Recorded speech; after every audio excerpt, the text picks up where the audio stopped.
look at this old bath. This would have actually been quite a luxury in a Chinese house like this. Most places have showers, but this one's got a small bath. Wow, look at these stairs. They're so fragile. I think they might... Oh man.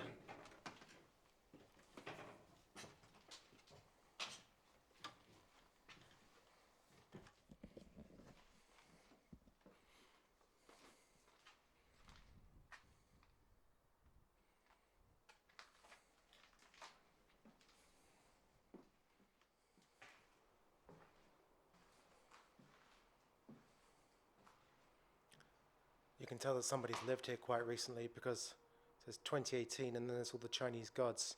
This one here is the god of longevity. You see his head is shaped like a peach, and the peach represents long life in China. Oh man, we're onto the rooftops. Look at some of the design details in these balconies. That's beautiful.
Oh, this door is sealed off. It's very common that you see these stencil ads on the wall in China, and it's usually for maybe services which are a little bit illegal. Take this one for example. This one says abortions, ultrasound, check to see if it's a boy or a girl, just 100 yuan, and then it gives the phone number. I don't know how you feel about abortions, but getting a backstreet abortion is not a good idea. Wow, this room is so strange. It's completely covered in newspapers. This cartoon character here is called Hei Mao Jingcha, which means Black Cat Cop. It's a very famous cartoon from the 1980s.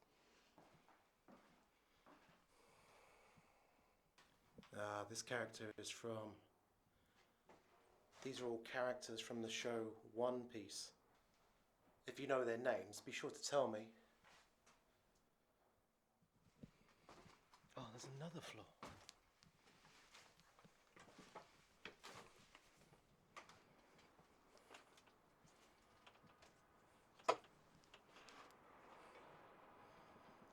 So this gives you an idea of the scale of this place. There's lots of houses just like this everywhere. The one we want to head to is that one.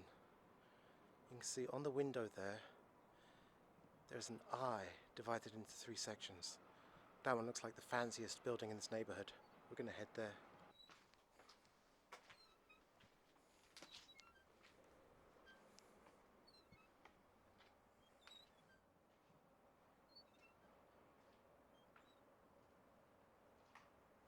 Back in the 1920s, the 1930s, these neighborhoods would have been very exclusive.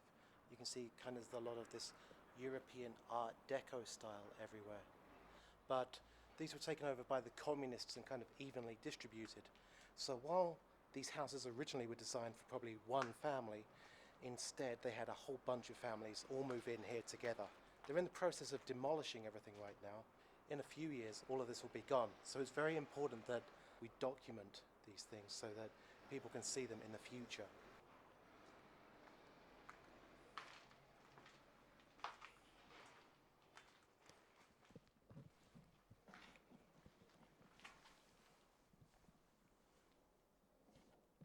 What we can see down here are two different kinds of Buddhas. On the left, we've got the laughing Buddha, and he's all about, eating tasty things, having a good life, enjoying your life, spending time with your children. And the other one is the Buddha Vista. And the Buddha Vista is about mercy and grace.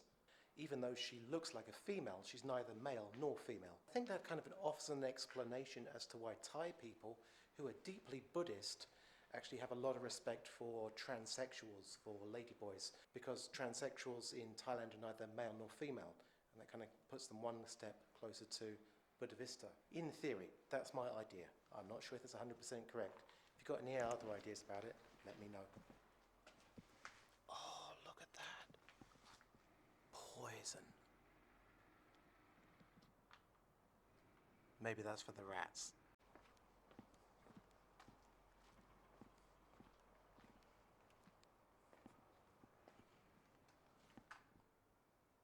These very rickety looking stairs again. This place is amazing.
Something I often wonder when I come into these places with these mirrors, something I often wonder is how many people have looked in this mirror? How many people's kind of visual memories are stored in this glass? Kind of as it melts over time, how many memories are in it? How many people looked in the mirror and laughed and cried, or looked at themselves in their wedding dress, or about to go on a date with their lover? That's what I love. That's what mirrors make me think of when I find them in abandoned places. I always think of mirrors as being this storage device.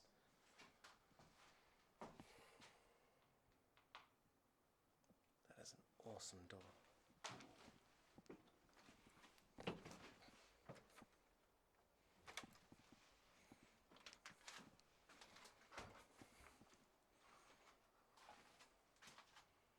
Wow, this one is classy. Look at the design of this ladder as well. This ladder's been designed so that it can go straight up against the wall.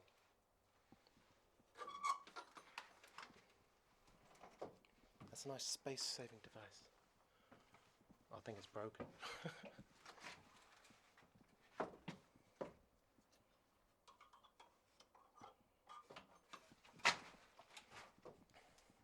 Look how this hook has just rubbed against here over the years. For so many years. That groove in the wood might be 100 years old. What I love about these neighborhoods is how worn they feel. They're abandoned and they're worn out, but they still give you this sense that they're just so imbibed with life. Every surface here has been used for 100, 120 years, and it feels like the buildings have literally absorbed the life. Even though it's all empty, it's still so full of life. This is not a feeling I get in shopping malls or places like that. Here, it's like the buildings are still alive, like they're still breathing. These places really speak to me.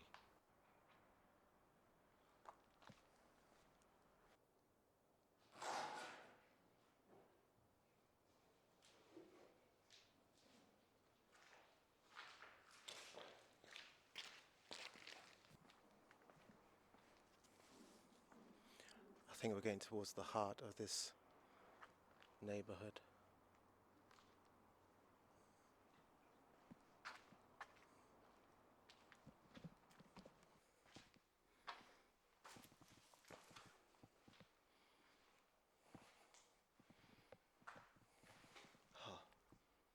the chamber pot.